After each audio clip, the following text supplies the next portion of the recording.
Hello and welcome to another episode of the Trash Talk Podcast. I'm JJ, and I swear guests are coming back next week, but today we're going to be talking about Doctor Who, more specifically the Chibnall era. Now, those of you that are familiar with Doctor Who will know that is maybe not the best era of Doctor Who to talk about, but, well, I mean, it's not the best era of Doctor Who, I mean, for talking about, I suppose. It does serve as fodder, but, I guess if you don't know about Doctor Who, this is probably not interesting of a topic. But I think the Chibnall era, the criticism is justified for the most part, but I do think there are some things that I maybe didn't like at first, and on second thought, or, you know, with the advantage of perspective, I've actually seen are maybe not quite as out of left field as I would have thought.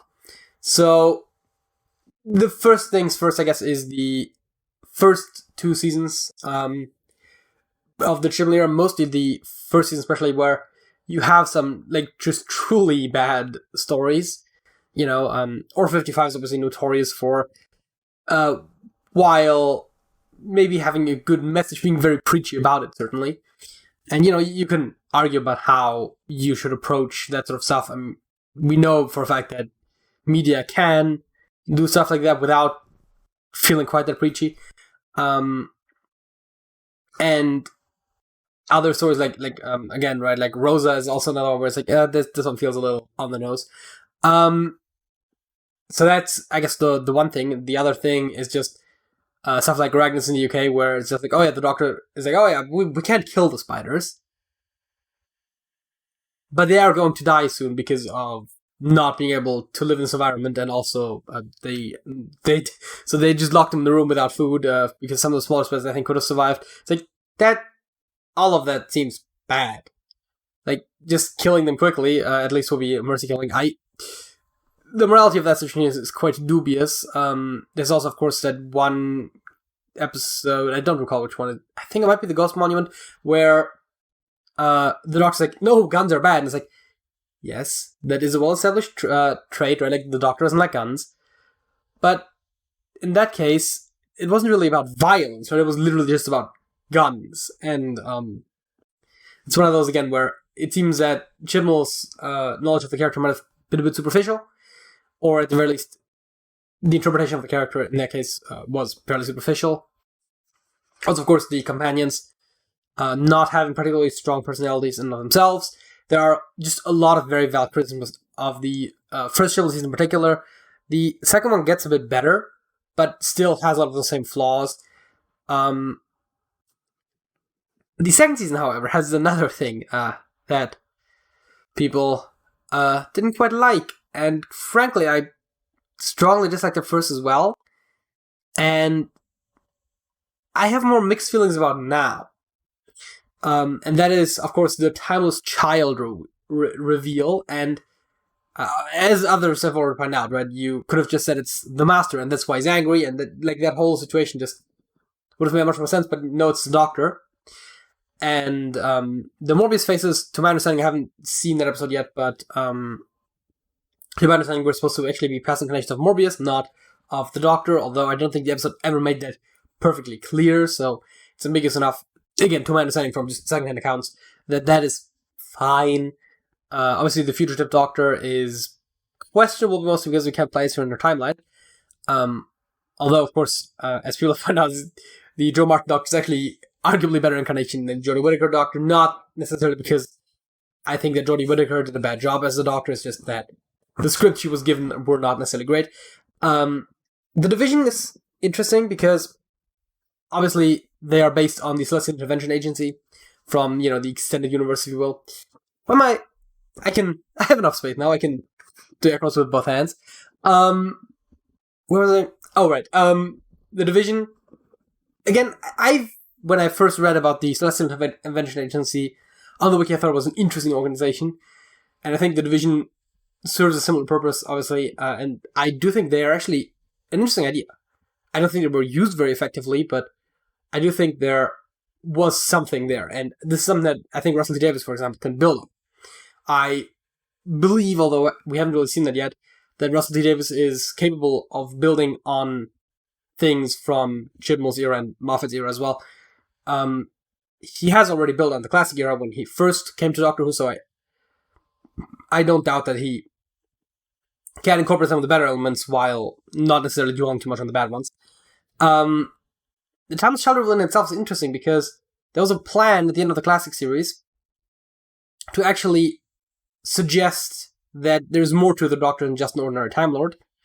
And so, this is actually not really something that Chibnall came up with.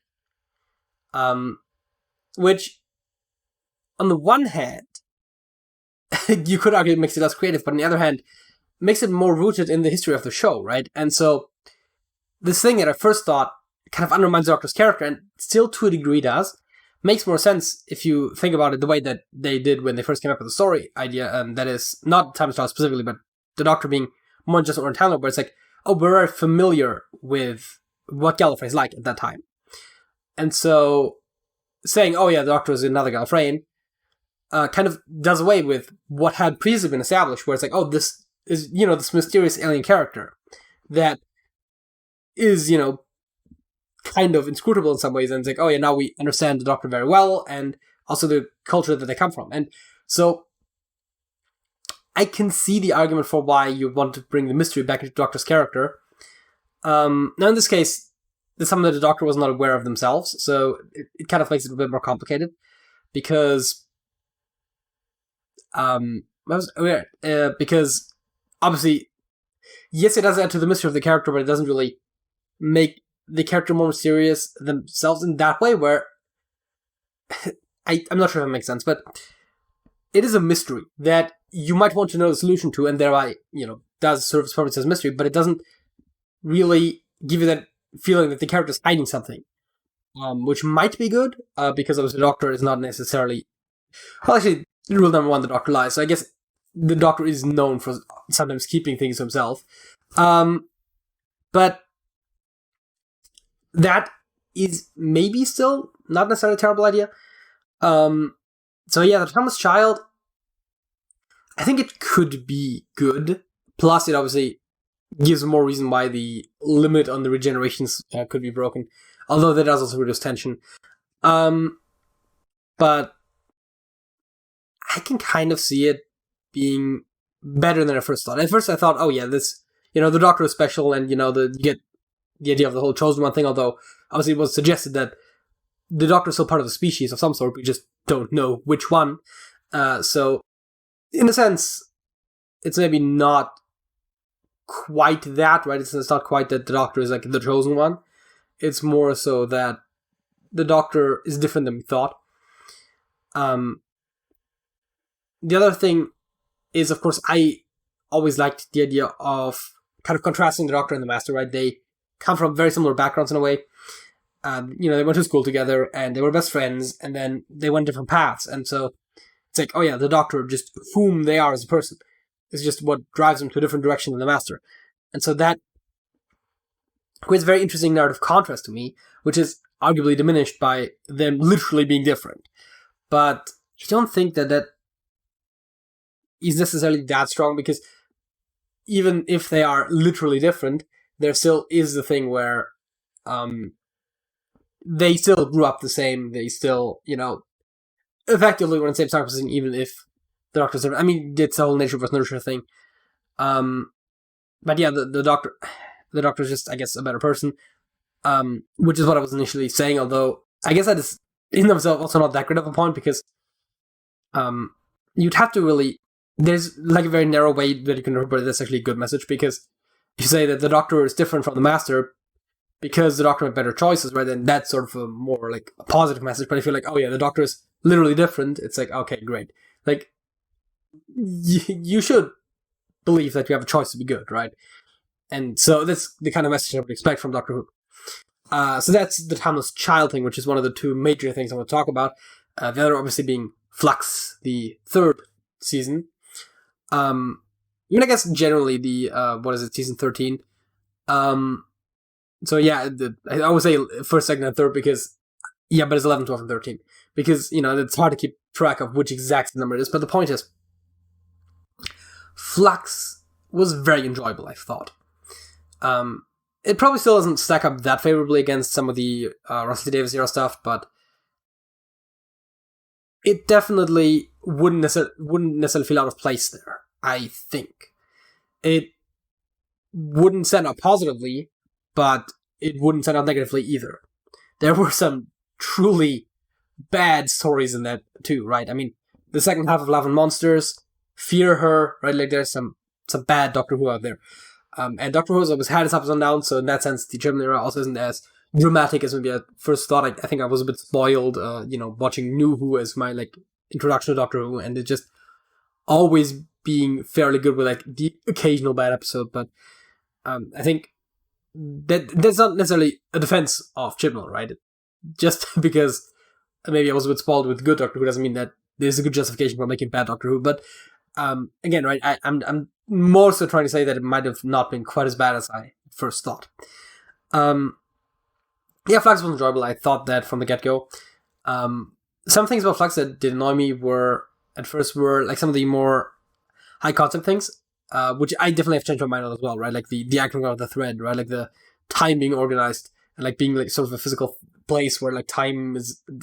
It seems like a weird concept, but that is actually also something that comes from the books. And honestly, having read some of those books since, not the exact ones where that comes up, I think, but some of the Eighth Doctor Adventures books, and it's like, there are some like bigger concept things that do show up in Doctor Who occasionally, and Chibnall was going for, or the writers of those episodes, were going. Although I think Chibnall wrote Flux himself, didn't he? Except for City of Angels, which I think he only co-wrote because it was initially intended as a standalone episode. That doesn't really have that much to do with Flux. I digress. The Flux story I think actually does pull from Doctor Who lore, and again, right, some of those things that I thought didn't really feel that Doctor Who actually are. I also have since overcome my perception of Doctor Who just being like a pure sci-fi show in a way. Now I never believed it to be too hard sci-fi. Obviously, some of the concepts are also very out there, but I believed it to be a universe, without sort of magic and some of the more supernatural elements. And when they do show up, they usually have some more scientific explanations. And some of that seemed a bit more mythological, almost more so than scientific, with like the acting of the thread and that sort of stuff. But I do believe now that is actually also just as much part of the Doctor Who universe, with the Eighth Doctor Adventures, Faction Paradox, that sort of stuff, having a much more sort of somewhat more magical or spiritual, mythological, however you want to see it, angle to it, that maybe isn't how I conceive of Doctor Who, but I think it is still a part of what Doctor Who is, and just changing your perspective on that can allow you to, I think, also see some of the Chibnall stuff with a bit more appreciation. Although, again, right, this is just more so some of the detailed points. I'm not saying that the entire Chibnall era was actually good, but I do think it had its moments. Now I said season 13 rather than Flux at one point, because obviously it isn't just Flux.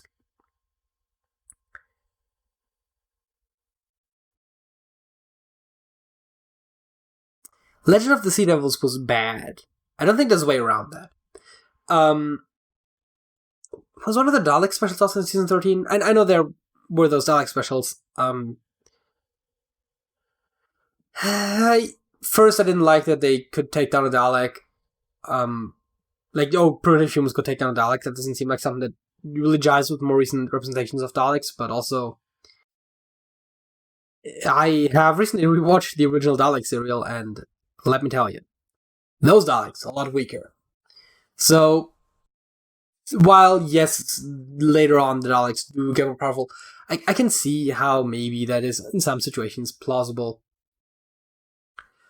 I think it was the first one, the first Dalek special, of the New Year's ones. But, again, right, some of the details of the Chibnall era that I didn't like at first, you think about it more in the context of the broader Doctor Who universe, and it's like, maybe this isn't quite that terrible.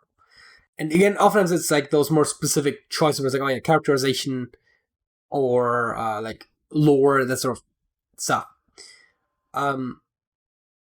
What's it called? The Power of the Doctor, I think the most recent special.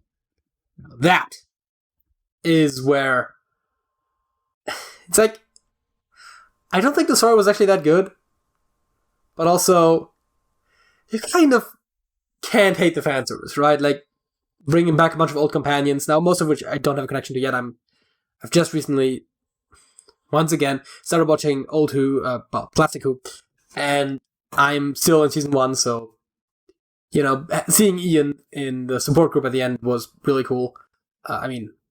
William Russell, I think, is 9 years old, so I think he's actually in his 90s. I don't recall exactly, but the point is, that's cool cameo, and even the other former companions and the older version of the Doctor, even if I haven't seen them on screen, obviously know they exist, and so I thought that was pretty cool what they did there. For the BBC Centenary special, it seems more like the kind of thing that you would have expected for an anniversary special, which like a Doctor Who anniversary special, which obviously the Doctor Who anniversary is this year, and we do get 3 specials. To my understanding, they don't necessarily do a lot of that sort of stuff, but I also don't know, and I'm not trying to look too much into those for spoiler reasons.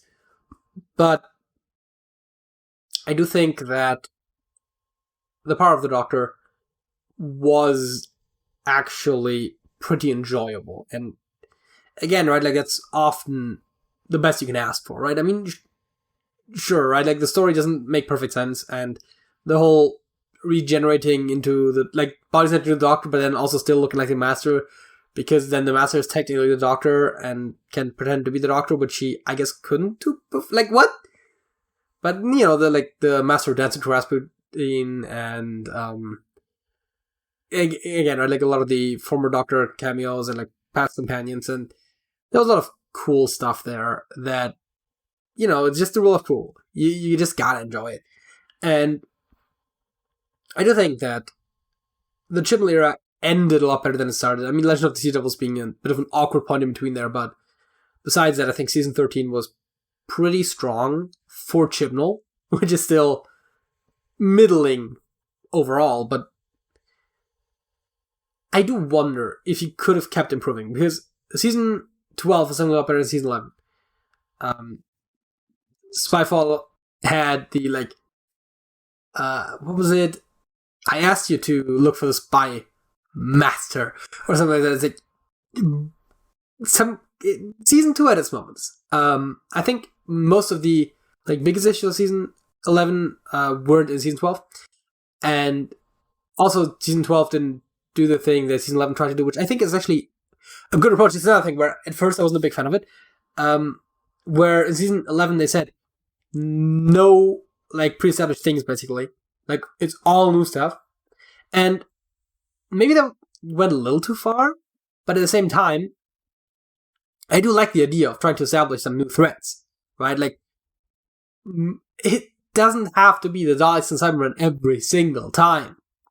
And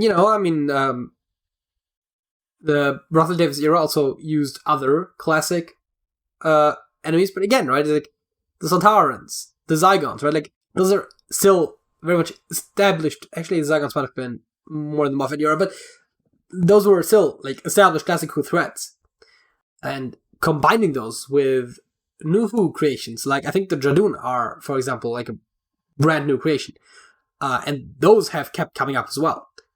The Chibnall Jadoon episode does retake a lot of beats from the first appearance of the Jadoon.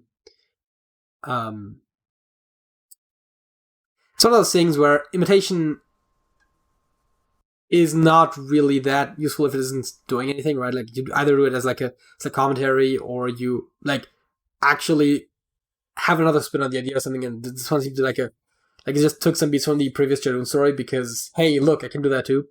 But the Jadoon are cool, and so establishing new characters that could become part of the larger Doctor Who canon. That do become part of the larger Doctor Who canon, but that could be sort of part of the core rogues gallery. The Weeping Angels, the Jadoon, right? Those. How did they come with the Jadoon before the Angels? Anyways, right, those are iconic Doctor Who villains that came from the new show, and so I can see the appeal of trying to create something like that. And even though it's doubtful if Chibnall would have ever created something with that kind of staying power. But I mean, the Division could be that, right? I mean, they're an organization, not like a species, but still. And they use angels, ironically. But, that could be something that comes back. I think Ashad, the lone Cyberman, right? Like, he's a Cyberman, those are established. But he was a cool villain, even though it didn't make any sense that he came back that one time. But, like, he's an interesting character. And so I could see how some elements of the Chibnall era might come back, and I do see why he tried to have some new ideas and not just retread old ideas. And that's also, I think, the other thing where I think the June story was in season 12. And it's like, oh yeah, season 11 we didn't do anything of the old stuff because we wanted to establish new things. And then season 12 is like, well, you didn't like that. How about we just almost say, how about we try to, oh yeah, it's the Fugitive of the June. It's the Fugitive Doctor episode. And they're like, hey, how about we just redo a bunch of old things? It's like, hey, here's a June, here's a Chameleon Arch. It's like, okay. Wait, so this Doctor is supposed to take place before the 13th? Or rather, suggested before the 1st. But her TARDIS is a police box. Huh. And so, the whole timeline placement thing is still questionable. I kind of hope that Russell Davies does take some of those elements, and especially, again, the Fugitive Doctor and the Division, and just kind of expands upon that a little bit, and especially, again, I really want a timeline placement for the Fugitive Doctor. I mean, that's the main thing. I think the Morbius Doctors, they're supposed to be before the 1st. Whatever. Fine. That means the 1st wasn't the 1st, which brings up the question of whether the Doctor's childhood, as seen in, I think also the Russell Davies era, the 10th Doctor,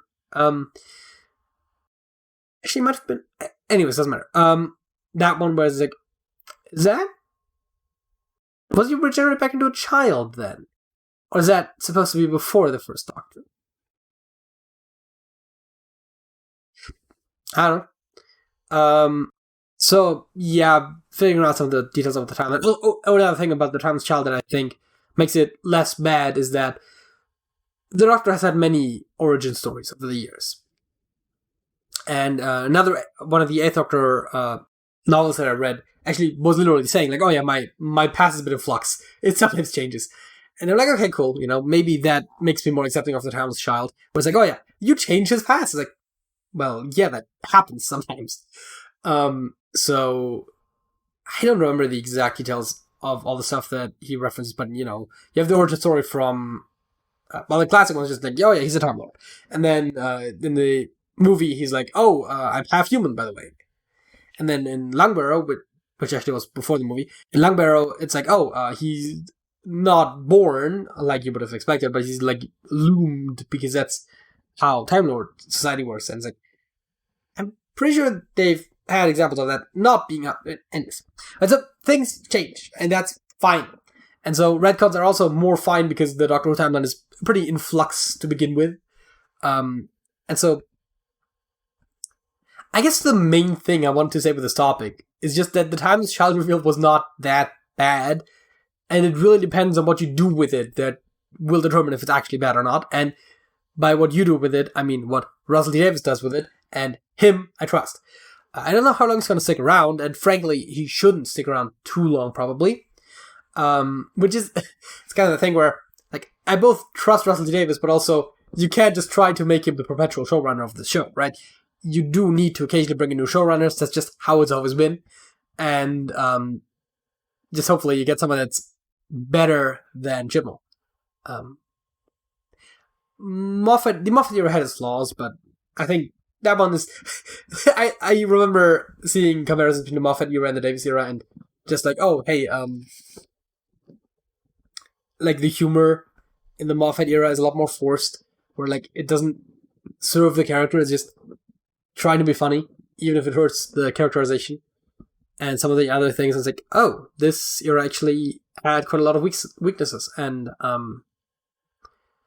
the Russell Davies era was so much better, and it's like, now you see Chibnall, it's like, oh, the Moffat era and the Russell Davies era, it's like, it's basically the same thing. Like, they're both really good. It's like, okay. Now that you've seen how bad it looks, you can appreciate some of those other things a lot better. That brings us this topic to a close, let's move on to the facts of the week. My fact of the week is about a song that, the point is, in 1933, African-American linguist Lorenzo Turner and musicologist Lydia Parrish visited Harris Neck and recorded 53-year-old Amelia Dolly singing a song that had been taught to her by her mother.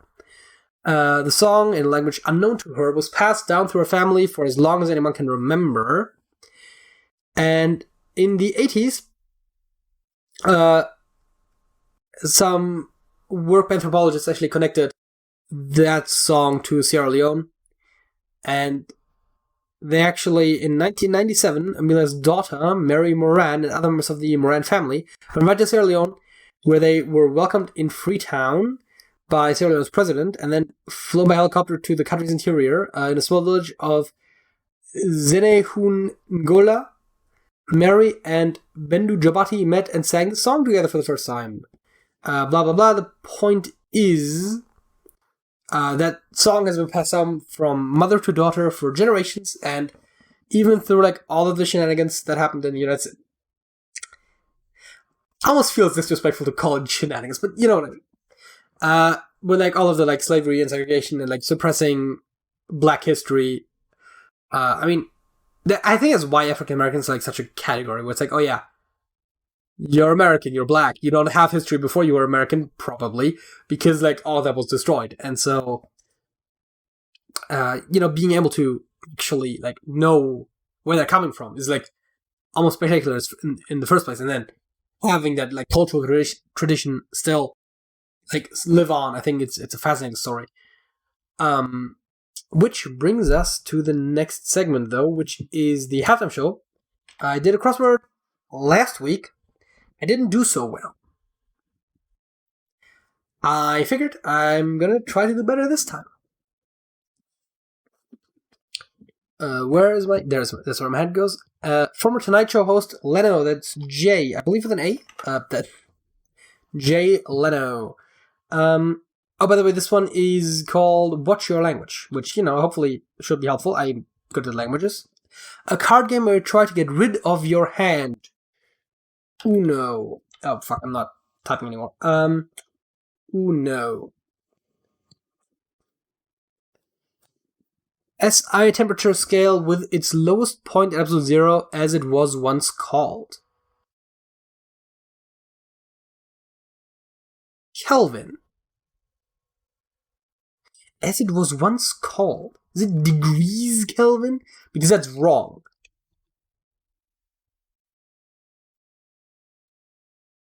Degree Kelvin? That is actually... It's not degrees, because it's an absolute scale. Anyways. Greek is the language. I see. 1985 NBA number 1 overall draft pick from George Tusay. Beatles hit song Hey Jude. Once more again. What? Once more again. Once more again. And what? Jellystone Park Troublemaker. Yogi the Bear? Right, I still don't know that. BR Thick Cut Potato Fry. Oh, British! Chip. Because they call them chips, you see. Golf Objective. Is it a hole? Hey! Inadvertently solved Ho and Ilk. Company offering textbook solutions. Take a quick look as Peep. No, Peek. That's something else. Well, I mean, it is still Tic-Tac-Toe. Thurman of Kill Bill fame. Uma. The actress. Yes, I still don't know the NBA player. Mowgli's reptilian foe. What's the snake from the Jungle Book called? That's the question. I don't know. The City of Angels law enforcement is the Los Angeles Police Department. Oceanic country where you'll find Funafuti is Tuvalu, I suppose. Tuvalu. They have the country code .tv on the internet, so that's how they make like half of their money. You know if it's exactly half, but like a significant chunk of the GDP is actually selling .tv domains. Played in the 1982 NHL Stanley Cup Finals against 63 Down. 63 Down is in the hint of the crossword, yes. I don't know my hockey. A single component is a part. Or something else. A sugar pill. Is it placebo? Thanksgiving portmanteau dish. And dishes of 3 birds stuffed. Oh, turducken, yes. Turducken.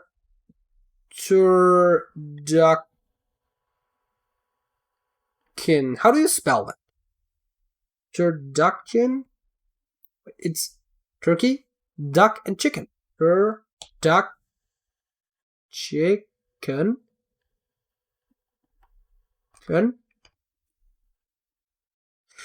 Sure. Urdu is a language, though. I'm just gonna accept it as it is. What played in the Stanley? I don't know. In the machine, 2 words. Blank in the machine. A cog in the machine. Cool. Pins and needles.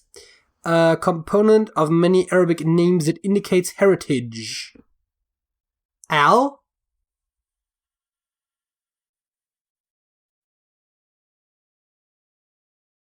Might be Persian.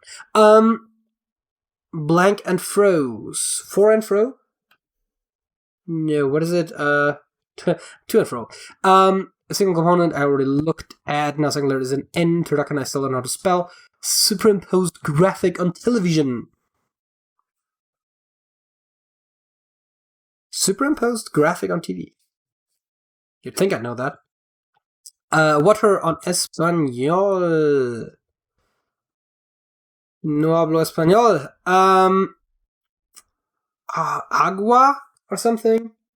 Agua? The common abbreviation for a compound that catalyzes the degradation of RNA strands. Yes, obviously that one.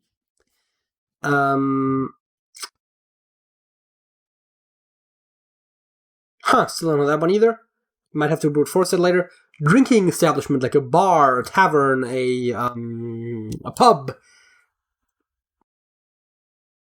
Like, seriously? What's with 4 letters? Away from the wind. That's probably a term for that. Rugby EG is a sport. It's a ball sport. It's a team sport. A sack or carrier. A type of beer. Ale? Deep regret. I don't know right offhand. Drink establishment. Establishment. It's bars. The plurals always get me. Away from the wind. Rugby. I don't know. Sack or carry is a bag? Okay. Deep regret with an R. Away from the wind. And it says ruby, not rugby. It's a gem. I just can't read, you see. Remorse. Hey. Looked at that already. Much ado about nothing. And a large, lively party, typically for celebration. Let's look at the down ones. The Beehive State, Utah. A German car manufacturer is Audi. Is it Hindi, the language? Mozart's, blah, blah, blah. Is it NDI? And what does that make this? Shindig. Haha, see? The languages are actually useful. Mozart's, blah, blah, blah. No clue. Frank Herbert science fiction novel, Dune. A thought, idea. It bombs out. High class single-seater auto racing category? Oh, Formula One. Formula. What? That. Lao.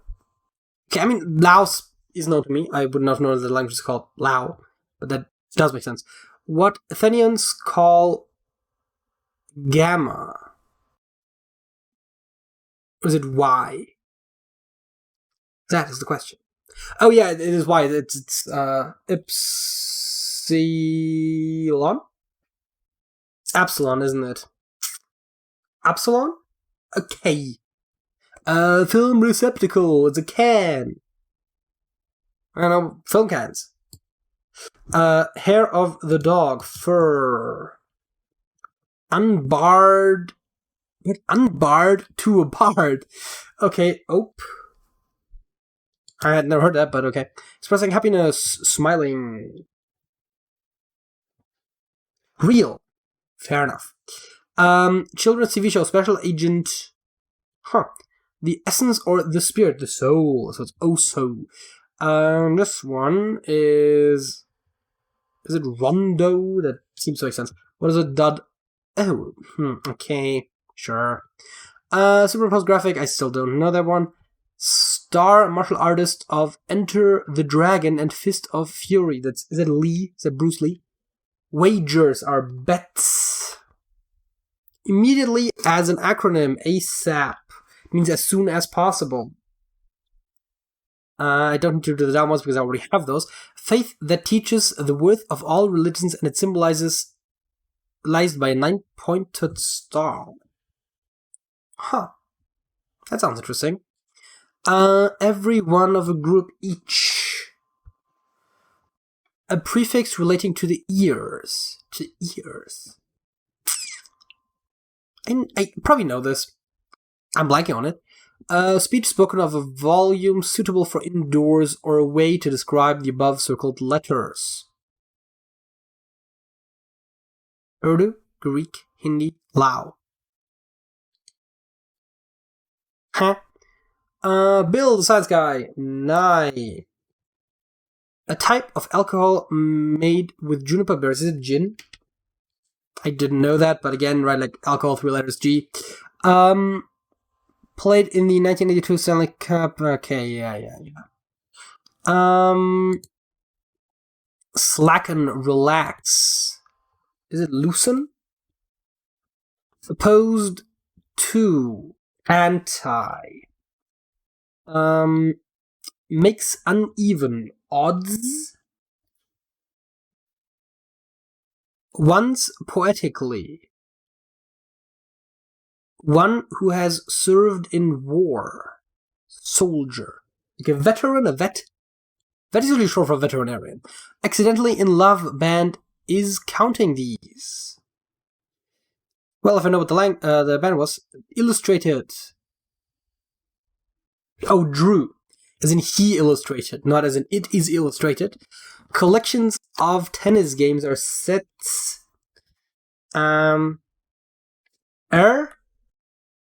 Accidentally in love band counting the okay, whatever. Okay. Inside voices. But the circle, I'm confused by, doesn't matter. An adherent of the Abrahamic religion developed in Jamaica in the 1930s. All Abrahamic religions that I know are older than that. For fuck's sake, I think the Mormons are older than that. That actually doesn't help. What was this? Crows. They're Counting Crows. That's the band. Counting Crows. Okay, fair enough. An adherent of the Abraham... Oh, right. Rasta. That's Abrahamic. A human limb. Well, there's a lot of those. Leg, probably. Arm. To impair the appearance of... Fraud swindle is a scam, so it was arm, probably. Prefix indicating 10 to the 12 terror. A feeling of well-being created by gentle stimuli, often sound. So it's arm. ASMR, right.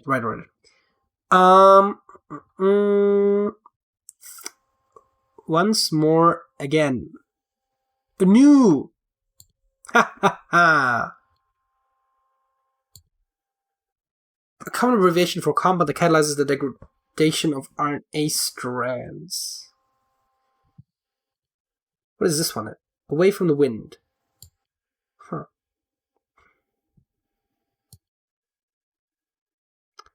Textbook solution. A single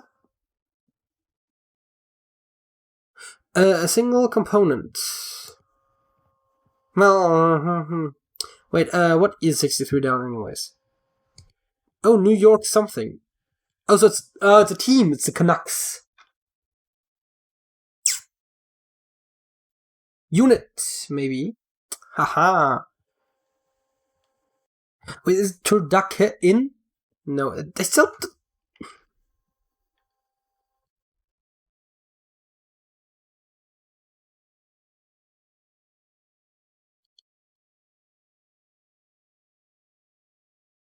Twos and froze, okay.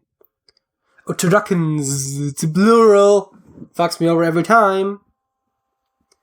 I swear to God, the plurals. Okay, so I only need like 3 more letters. And I can brute force this one, and that one, and then this one as well, because, okay. That's not... those are numbers.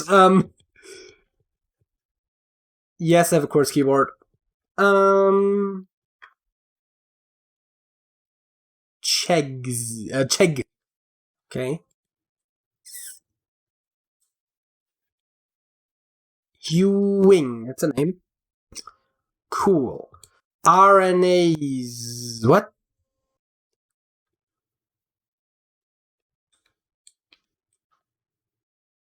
RNAs. Because A's is a suffix for acids. Right? Is it? Actually, I don't know. Is it? I don't think it is. I think I'm just making shit up now. Also, the A already stands for acid. It's ribonucleic acid, isn't it? Something like that. The point being, I got 100%, which is good. No, the average score is 90%, so this wasn't that hard, but hey, I got one. Which I guess brings me to my second topic, which is, will you press the button? I think I did it last time as well, but it is interesting, and, you know, I don't have to prep something that I can talk about alone, which is difficult. Will you press the button? You could predict the future, but you could do nothing to change or affect the outcome. I will not. It's the bad kind of seeing the future, you know? I don't know, I never liked this. 61% still say yes, which I find weird.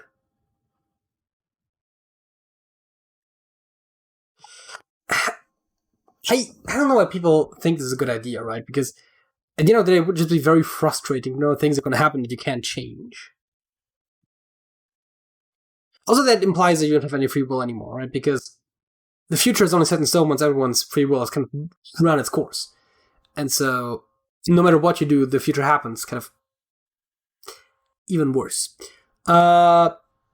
Fix all the mistakes you have made in life, but everything you've ever done right is undone. So, everything in my life that I've done right or wrong is undone. So, in my entire life, it's just undone. I will not. That seems weird. I don't know. 73% of people agree with me. You can walk through any wall, but you can't walk through any door.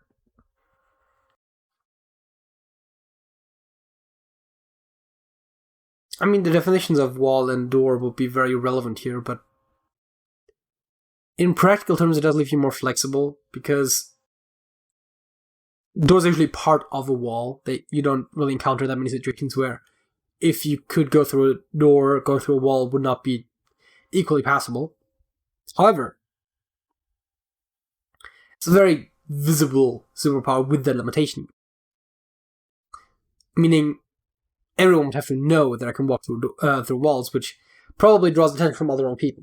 So I will not.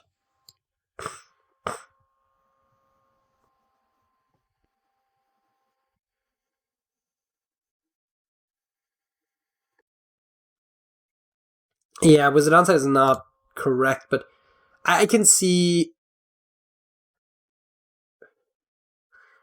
Okay, you never see My Little Pony stuff again, and eventually no bronies are left. But they move on to a different revamp of the show from your childhood, and twice as many people sexualize it. I barely see My Little Pony stuff these days. I think this question is a bit outdated. I will not. You become an immortal vampire that can stop time. Hell yeah! But an indifferent teenager kills you by punching you so hard that it first explodes nearly 100 years later.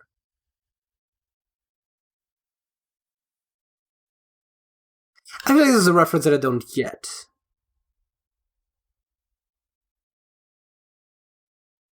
Also, if I can stop time, does it mean that 100 years are, in practice, more than 100 years from me? I mean, I'm not expecting to live another 100 years anyways. I'm 25. The oldest ever recorded person lived to 122. Now, medicine is getting better, but it's still very optimistic to suggest that I will live to 125, so I don't see the downside. Well, I mean, vampire itself has downsides, but you get to be with the man or woman of your dreams, but you can no longer see your family or friends. I will not. Every time with those, like, you can have the person of your dreams, like, well, like, what, whether they want me or not? That seems very dubious, right? And if they do want me, then why do I need your superpowers, right? It's, fuck off. You have the ability to recover from any injury. Any injury. You feel twice the amount of pain during the healing process that you normally would during the healing process, that you would during the injury. Like, I don't... I think I will. Let's see, 66% of people said yes. What do comments have to say? You get used to the pain. Well, then I shall avoid injuries in my balls. Okay, the least painful part of any injury is the healing process, which is much less painful than half of that of the immediate pain. It is often painless unless you touch the wound. This is the obvious one. Total hit of the injury.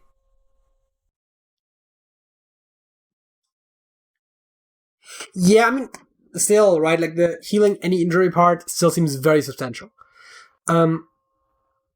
You win the Nobel Prize of Physics for discovering a new source of unlimited energy, but eventually your discovery is used to create a weapon worse than the atomic bomb.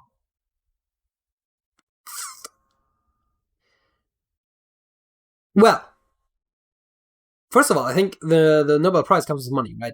Second of all, probably the more important part, the unlimited energy versus the weapon worse than atomic bombs. And the fact of the matter is, atomic bombs have been used exactly twice, at least in warfare. I mean, testing, yes. We have agreed not to use atomic weapons, so I think it would be reasonable to assume that we would agree to not use anything worse. And unlimited energy is really good.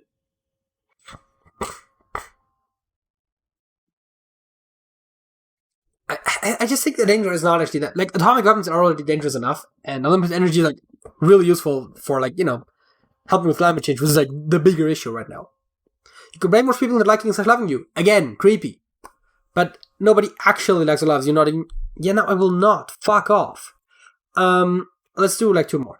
You gain the ability to make anyone do what you want just by giving verbal commands. Again, creepy. Although, yeah, some, like... This is one of those where... That's one of the more harmless cases where it's still pretty invasive to do that to someone, but, like... You know, if you have them do things that maybe aren't as atrocious, then maybe it's not as bad. No one will love you because of your power. I mean, okay, fair enough, I will not. I mean, I probably wouldn't have either way, but, like, command them to love me. Fuck off. Age 5 times slower. But all your friends, family, lovers, and children will outgrow you. I will.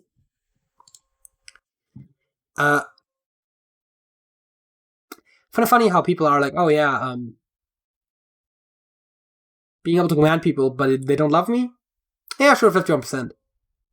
Age slower, but people around you don't age slower? 45%.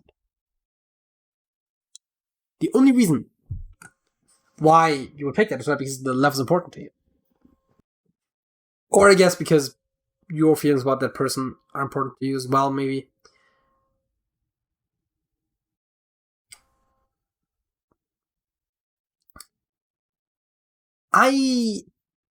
Immortality is always one of those things that's a bit tricky. But just the, like, not aging thing is, in some ways, the best kind of immortality. I mean, obviously, some of the, like, poison resistance and disease resistance are good too, but, like, you literally cannot die in any circumstances. The Miracle Day-esque thing is, like, not good either. But aging slower and presumably living longer That's great. I mean, obviously, there's that whole thing about like the DNA thing, but I guess it also counts as aging. With like the ribosomes at the end of your DNA shorten or whatever. I haven't looked at it in a while, but I think it was 106 years that you're supposed to be able to live, according to like that one factor. So at that point, that would become a problem. But again, presumably that's part of aging. Again, right, like my remaining expected life expectancy is like at least 60 years. I think somewhere in the 80s is currently the average life expectancy. Presumably, as technology gets better, it's maybe even a little bit more. And imagining the idea that I could live another, 300 years? That's what's pretty appealing to me. I mean, yes, everyone I currently know will be dead by then. That's fine, right? Like, I can make new friends. It's, like, not that much of an issue. And obviously that complicates romantic things, but hasn't really been a significant part of my life. Well, it hasn't really been a part of my life yet, and whatever. And also, B, it really doesn't matter that much. I mean, yes, it's more foreseeable that it's going to be a problem, but realistically, the chance of the person you love dying before you is always there. I think a long life is just a cool thing. I mean, obviously, you'd probably have to, do the thing where you hide and move and try to get a new name every couple of years because people might get suspicious. So there are practical considerations there, but I think the idea of just being able to be like, hey, expected life expectancy like 300 years beyond my current age is like, okay, that's pretty good.